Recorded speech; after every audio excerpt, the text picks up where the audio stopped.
All right, good morning, everyone. Good morning and welcome to your Capitol Rotunda.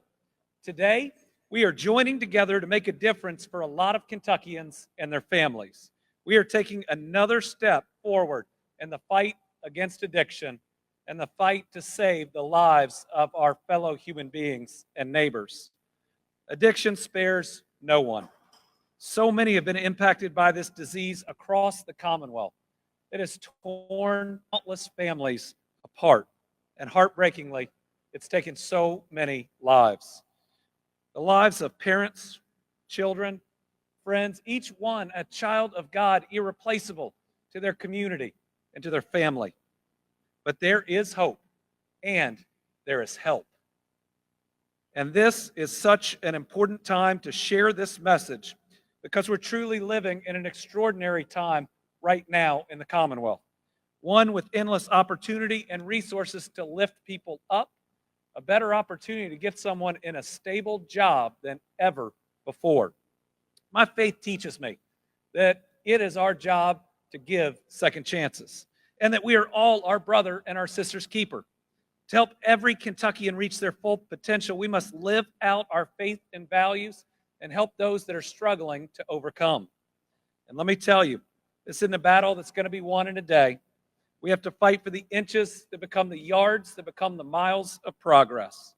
And thanks to a lot of folks in this room, together, we are not only moving in inches and yards, but over these past several years have made, in fact, miles of progress. I know this battle all too well. As Kentucky's Attorney General, I took on the heartless drug manufacturers and distributors suing more opioid companies than any other Attorney General in the nation. They flooded our communities with hundreds of pills for every man, woman, and child who lived there. They knew what they were doing, but they just counted their profits while we counted our dead. These companies put their bottom lines over our people, and I'm proud that I not only filed those suits, I argued them personally in court to make sure they moved on so we would see a day where that blood money could be used to get our people better. My office also oversaw the Rocket Docket program to get people out of the judicial system and into treatment quicker. We worked with lawmakers as I continue today to drive funding to treatment centers and organizations across Kentucky. We launched the opioid disposal program so those that have all those unused pills in their cabinets could safely dispose of them at home. And as governor, I've continued this critical work. To date, I've announced hundreds of millions of dollars to support prevention, treatment, and recovery program with portions of those dollars dedicated to targeting in-need populations. Much of this funding has gone through the Kentucky Opioid Response Effort, or CORE. CORE has invested over $200 million in this type of care. And last year alone, over 26,000 Kentuckians received treatment and recovery through CORE-supported programming.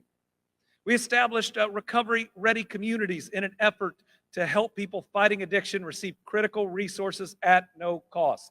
This is in response to legislation passed by the General Assembly, House Bill 7 in 2021 that I was proud to sign, that works to ensure communities are recovery-ready with the highest quality of care. We lift every area up because our citizens in each part of the state deserve the very best and to get the very best care in the area that they live. Last year, I signed legislation, Senate Bill 90, into law that provided eligible individuals the alternative of receiving treatment for behavioral health disorder instead of incarceration, to expand recovery-ready housing as well as access to treatment for pregnant and parenting people, especially in our rural areas. I signed House Bill 362 in April to expand Casey's Law, which allows courts to determine beyond a reasonable doubt whether an individual should be ordered to undergo treatment for substance use disorder. We launched 4 certified community behavioral health clinics. And we created a statewide project that's serving nearly 50,000 Kentuckians by providing former inmates with free transportation to recovery facilities, medical appointments, job interviews, educational courses, probation and parole meetings, and along with the Chamber of Commerce, we've established a incarceration to employment pipeline, knowing that that is a win-win that we can put people in jobs that are waiting for them and employers that are willing, while at the same time knowing a good job once you come out of incarceration provides a stability that prevents reoffenses. It makes us all safer. And we launched Find Recovery Housing Now, a website aimed to help more people overcome addiction, but then to stay in recovery by providing more support in the communities that they're living or they may be working. We've also made it a priority to have resources available for those seeking help, because to take that first step on a journey towards recovery is one of the bravest things that people can do. And I hope we have lessened or perhaps ended the stigma about seeking help. Now, addiction is something so difficult that most people can't get over it alone. Our bodies aren't wired to do that. But there are so many amazing people in this room that have the training and experience to help and have countless success stories that ought to give people that are brave enough to ask for help the confidence that they're going to get the very best. From Find Help Now, KY.org, to Kentucky Help Call Center, CORE, and the Angel Initiative through the Kentucky State Police, we want to be there when someone is looking to better their lives without the fear that they'll be criminalized or even judged. This is just a snapshot of the good work done by so many people in this room. None of it was done alone. We have incredible partners all along the way. Folks who are committed to helping more Kentuckians overcome addiction, get back with their families, get back to being good parents, get back to a stable job, get back to contributing to their community, get back to being themselves, because their addiction should not define them. It shouldn't be who they are moving forward. Folks like Tim Robinson, the CEO of Addiction Recovery Care, who's with us today, Ashley Adkins, General Counsel and Vice President of Outreach and Development for Edgewater Recovery, who's able to join us, Deron Bibb, CFO of StepWorks, and we have a ton of other treatment and recovery leaders here today. We're grateful for all of you. We're really grateful.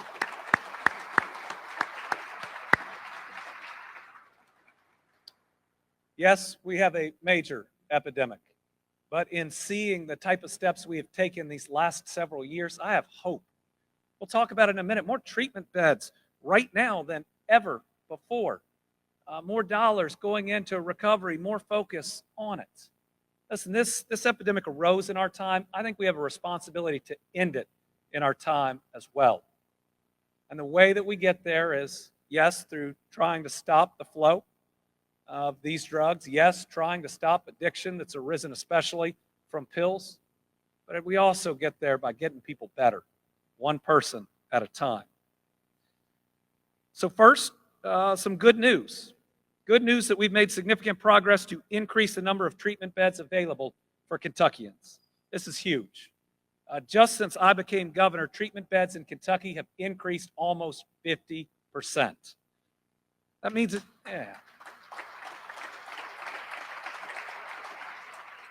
When I first took office, there were 543 beds available across the Commonwealth. Today, there are 777, and it's growing. That means that if someone is taking that step to receive care, it's imperative that that bed, that room is waiting for them right then. We have to be at the point where there are no waiting lists, and there never will be. When that person has that courage to make that decision, we need to be able to get them into a facility that day. Tim Robinson, who I just introduced, and his entire team at Addiction Recovery Care have driven a lot of this momentum, and for that, I'm grateful. Tim, would you join us and say a few words?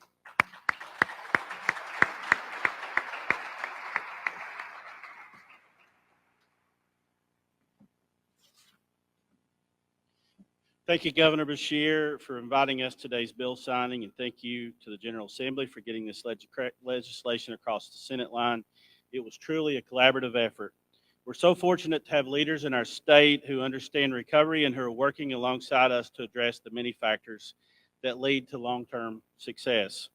Recovery is more than just treatment.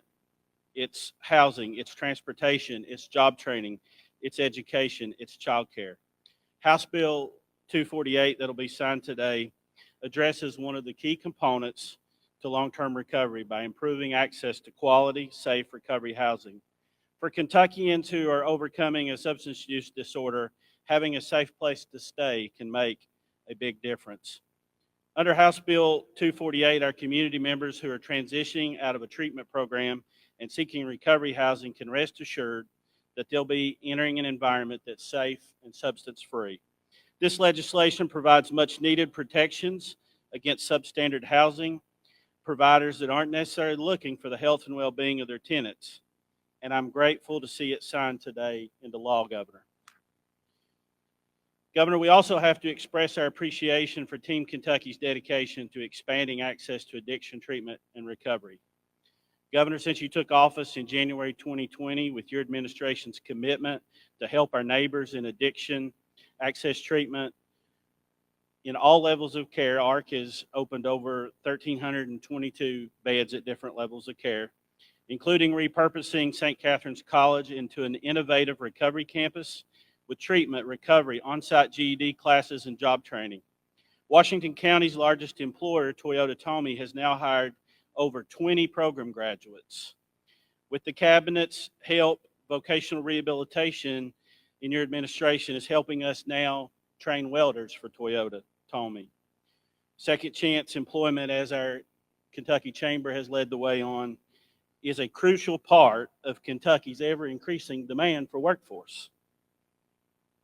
This coming year, with CFHS and Secretary Friedlander's help, we will be reopening the Bellefonte Psychiatric Hospital in Northeast Kentucky.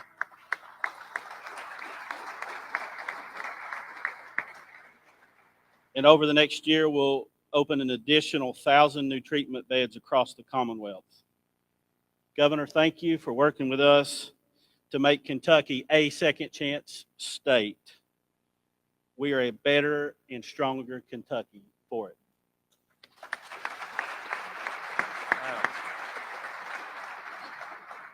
Thank you, Tim. By my count, that's about 2,300 new beds in the last several years going into next year. And that's just your group alone. That's pretty special. We've truly been at the forefront of providing recovery services here in Kentucky, and CORE offers a lot of great offerings. And a new service I'd like to share today is the Treatment Access Program. This allows those with health insurance to enter residential treatment with qualified providers. Look, no one should be pushed away from these life-saving treatments because they don't have health insurance. And this program means those without health insurance get to enter those same residential treatment facilities. No one should be turned away.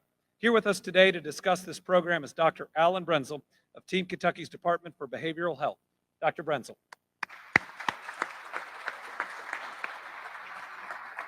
Thank you, Governor Beshear, and it's absolutely my privilege to be here. Just like to thank the governor, the legislators that are here, our providers, our advocates, but also thank those of you who are here with lived experience with substance use disorder, because we rely on you to help us build the best system. I also like to just offer condolences to anybody who's lost a loved one. We know we're losing an average of 6 a day of our Kentuckians. Those are your brothers, sisters, aunts, uncles, our teachers, lawyers, doctors, plumbers, and we know that is a loss of incredible human potential. But we want you to know that we have an incredibly complex plan to address this. As mentioned, the Kentucky Opiate Response Effort is a detailed plan with over 100 initiatives that address this issue. I could not begin in a short amount of time to detail those, but just want you to know that we get up every day and we think of those Kentuckians that we're losing. We have colleagues here from the Department of Behavioral Health. We have colleagues from the Department of Medicaid Services, community-based services, the offices of Inspector General. And as we drive in every day, we think of how can we innovate? How can we address this problem? It's a complex problem and it keeps changing. It's a cruel disease. And so we need all the tools in the toolbox. And so these bills today are additional tools that we are looking forward to applying and to allow folks to get access. Our ultimate goal is treatment on demand. As the governor said, if someone is ready to begin their recovery journey, we need to extend a hand and pull them up. We don't need to say, here's a piece of paper, you should call somebody. We don't need to say, come back in 6 weeks. And so with these efforts, coordinated by many, we now believe we are very close to treatment on demand. And as the governor alluded to, we have a program called the Treatment Access Program, and we are using a combination of state and federal funds. And this will allow someone who presents to treatment to not get turned away based on the inability to pay. So we will use these funds to pay for residential care. And we've served about 3,500 people who have presented so far in the last 12 months. It's about $6 million. But this allows us to, number one, treat people who have no ability to pay, but also allow people to stay longer than the typical 30-day insurance-covered residential treatment. We know it takes time for brains to heal, and we know it takes longer than 30 days. And so this has allowed our providers to provide housing and continued intensive supports and employment training and opportunities so that they can return to the community as successful citizens, so they can get their kids back from the child welfare system, so they can avoid stays in our correctional systems. So we are really proud of the Treatment Access Program. We're really proud of a lot of our other work, again, that include prevention and recovery supports across the continuum. But I echo, we need to end the stigma. I echo that we need to make sure people realize treatment works and recovery is possible. And we thank you for your long-term support of our work in the Cabinet for Health and Family Services.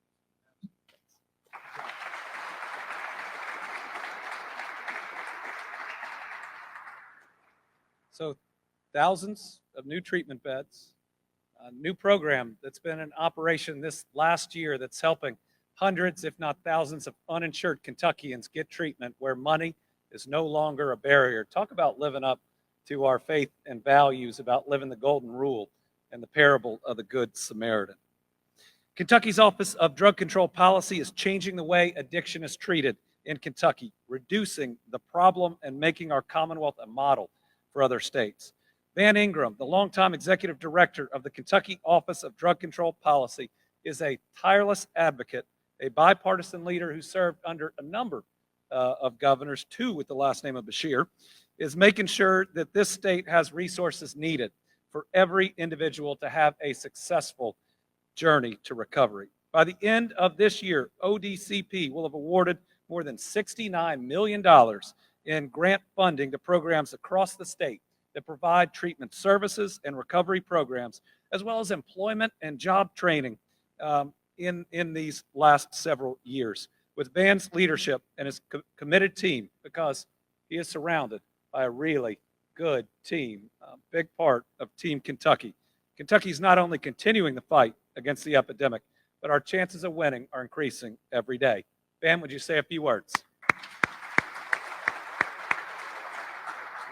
Thank you, Governor, and thank you for your leadership.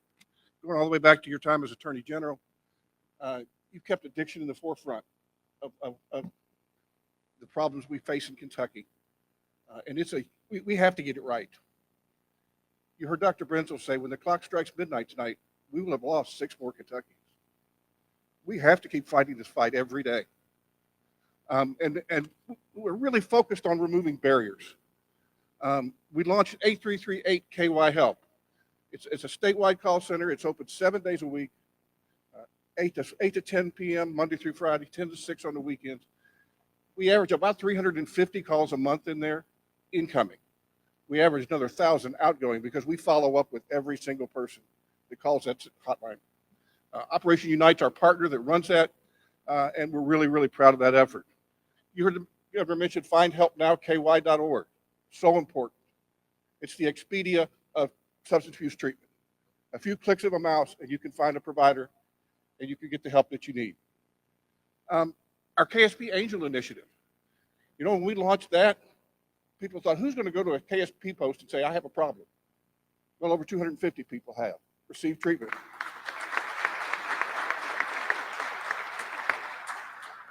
Because they went to the state police post and said, I need help. And they were judged, they weren't stigmatized, they weren't arrested, they were helped. We've been really proud to work with the Kentucky Chamber of Commerce, their foundation. We have trained thousands of business leaders why it's important to be a fair chance employer. It's been alluded to by the governor, by Dr. Brenzel, by Tim. A good job is really the key to staying in recovery.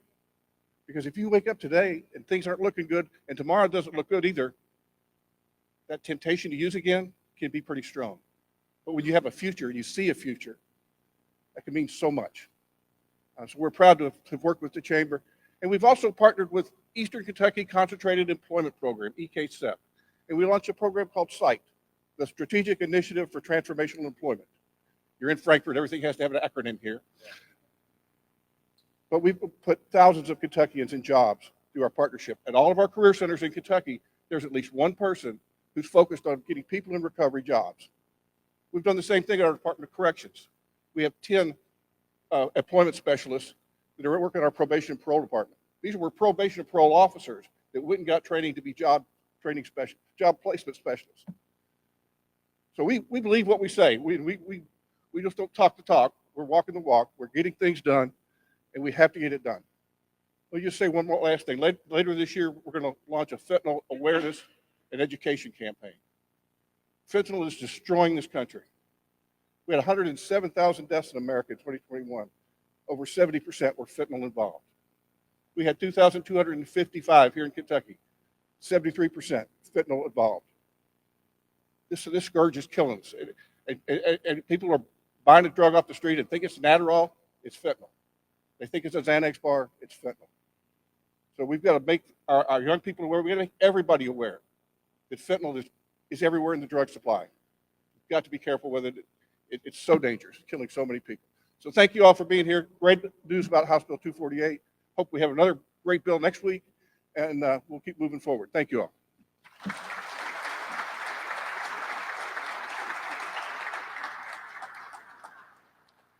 Finally, before we get to the signings, let me first also say we've got leaders in here that have also helped distribute Narcan all over the state. If you're ever asked the question, how many times should you revive someone that's overdosing, the answer is every single time. I want to thank them for their work.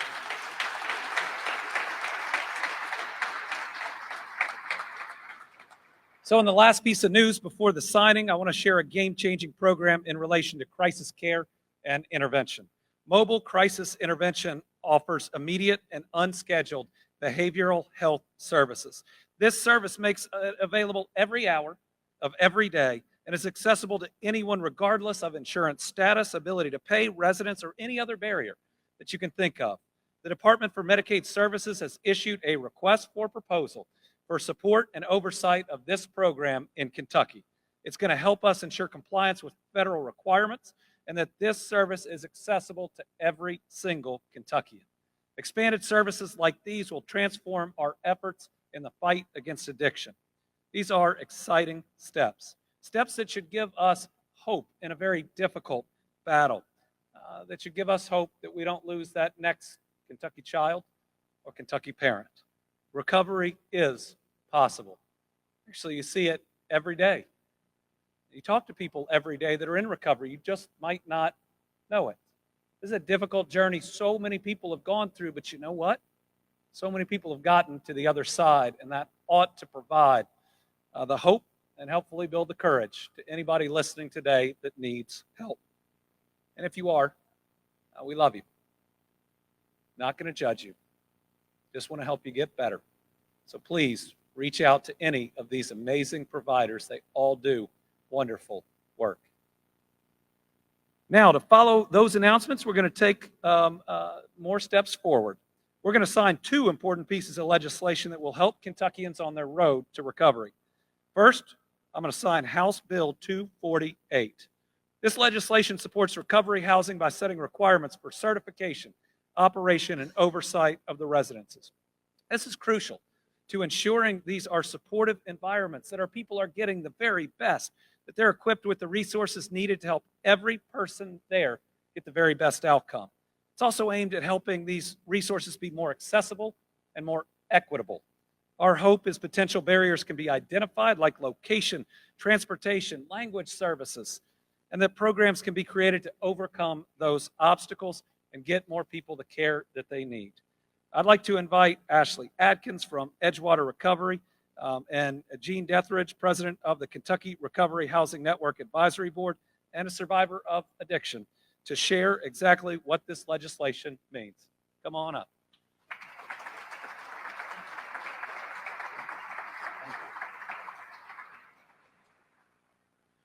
In 2019, I got a call that no family member ever wants to get.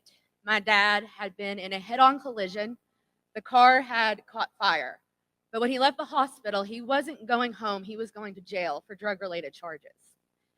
Thankfully, I was able to get him Casey lawed within the next week with the help of some great judges. Next month, he's going to celebrate 4 years clean of all alcohol and drugs.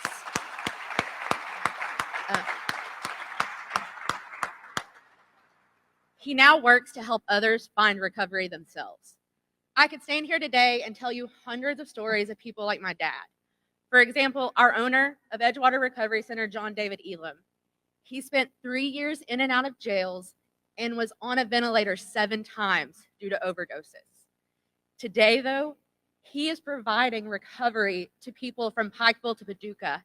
He employs 175 employees, 90% of whom are in recovery themselves.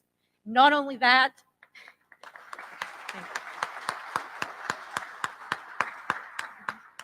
he's able to be a dad and a husband again.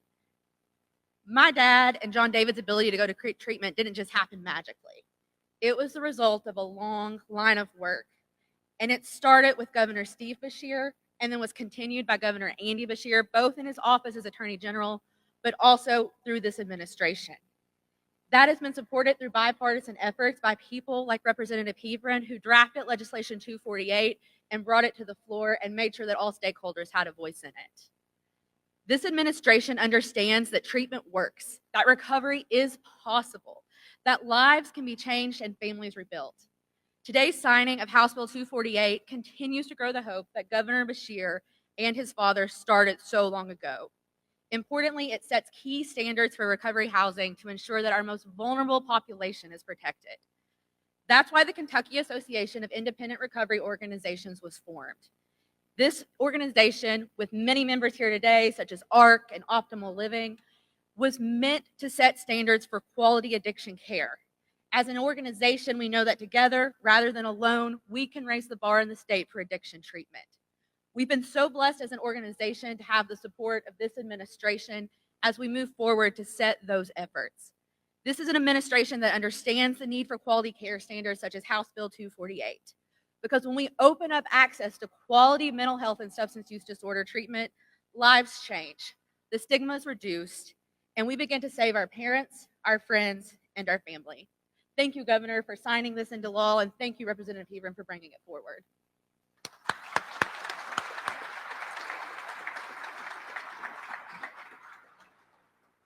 Hey y'all, my name is Gene Dethridge Jr. I have the privilege and the honor to serve as the president of the Kentucky Recovery Housing Network's advisory board, and I am a person committed to long-term recovery.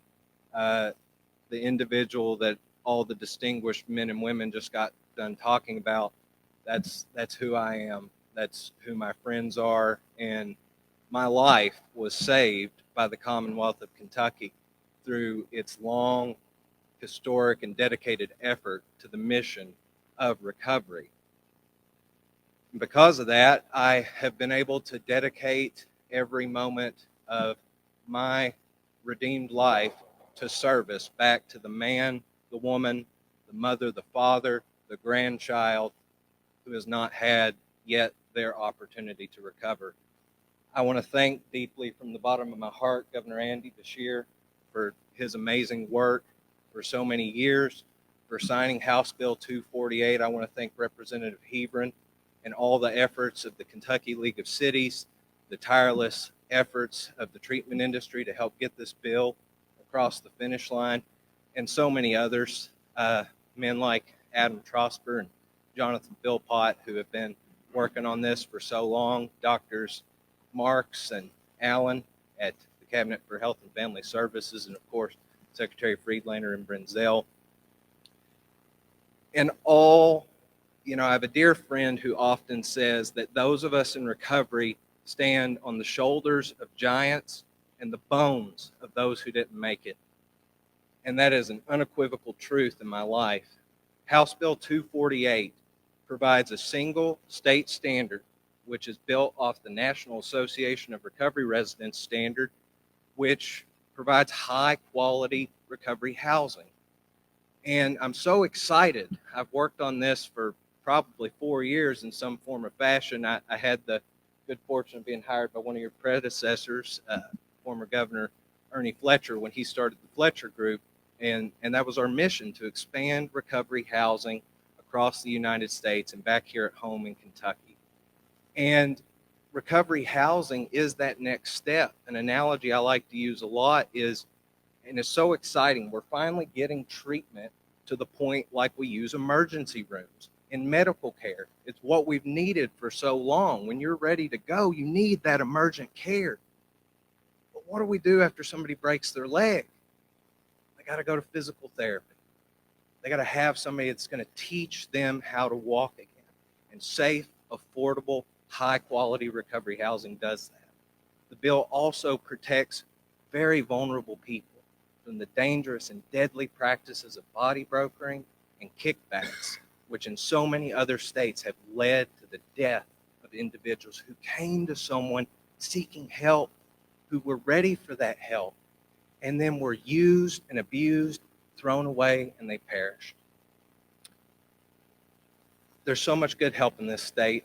There's Find Recovery Housing Now, KY. There's Find Treatment. There are the Recovery Kentucky programs, our amazing treatment network, private and nonprofit through our community mental health centers. It's there. We're waiting for you. We want you. Please come join us on the road that really goes somewhere. Thank you to everyone for my opportunity to be of service to my Commonwealth. And for you at home, please get involved in recovery-ready communities. Contact the volunteers of America Mid-States. Fill out your application. Talk to your local officials. We can do it. I did it with the help of so many other people, and we can do it. Thank you so much.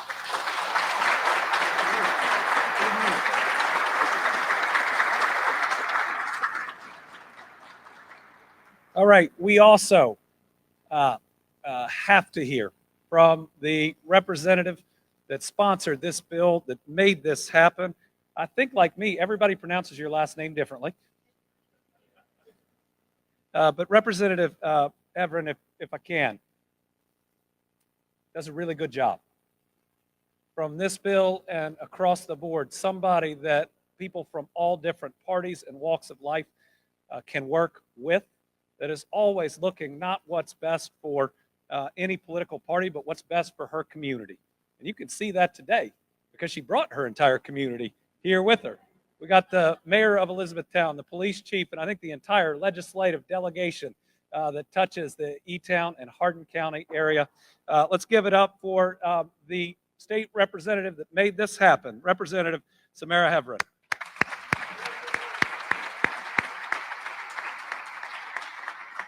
I wish it was mispronounced. Thank you so much. As Governor Beshear said, I am Samara Heverin. I do get called a lot worse now that I'm elected, so I don't take offense to it. I represent the 18th District in the Kentucky State Legislature, and that is all of Grayson County and a portion of Hardin County. The greatest honor of being a legislator is being a voice for the people that you represent, and this bill is a clear example of that.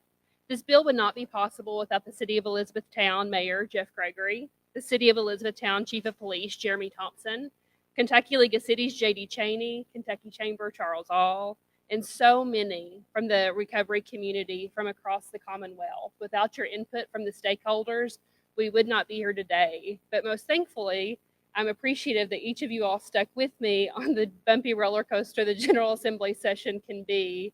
And even through the bumps, we still made it through. So thank you for that. As our Commonwealth faces addiction head on, we are fortunate to have more and more options for recovery. House Bill 248 provides guidelines for those interested in operating a recovery house to ensure consistent standards of care and services across the state. I appreciate my fellow lawmakers for their bipartisan support. I'm thankful for Senator Matt Deneen of Hardin County and Representative Steve Bratcher for being here today as well. And I truly appreciate the governor for signing this bill into law. Thank you all.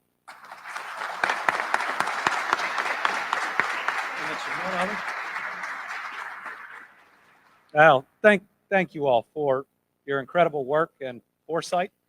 And the need for second chance employment is even greater when you think about the fact that they're building the largest battery plant on planet Earth, and then they're building its twin right next to it.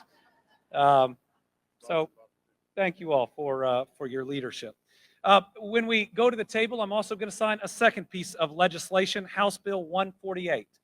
This legislation will ensure direct payments from health insurance to facilities providing care. Ultimately, this will not just help with the direct payments, but makes things easier for those receiving treatment and the families involved. What this does is solve a problem, especially when your treatment is out of network, ensuring that it is going to that provider and that it doesn't get diverted so that individual gets the treatment that they need. Scripture tells us, so continue encouraging each other and building each other up, just like you are doing already. To each of you here today that is making a difference, God bless you and thank you. We thank you as a Commonwealth, as a people, because we know you're taking care of our friends and our family members. And even if we're not dealing with this now, there is a chance in the future that someone that each of us love, if not ourselves, are going to need these services. So everything we can do to improve them, to build upon them, to never be satisfied, to work to save every single life and to reduce the stigma, and to be proud of every single person who steps out and seeks treatment or recovery, whether it's their first, second, third, fourth, fifth, sixth, seventh, eighth, ninth, 10th time, it shouldn't matter. We should be proud of them every single time. With that said, let's sign these bills into law. And I know there's so many people that are working to help people. So we're going to push this table forward. And we're going to invite anybody who is in this field working to save people's lives to come up and be a part of the bill signing.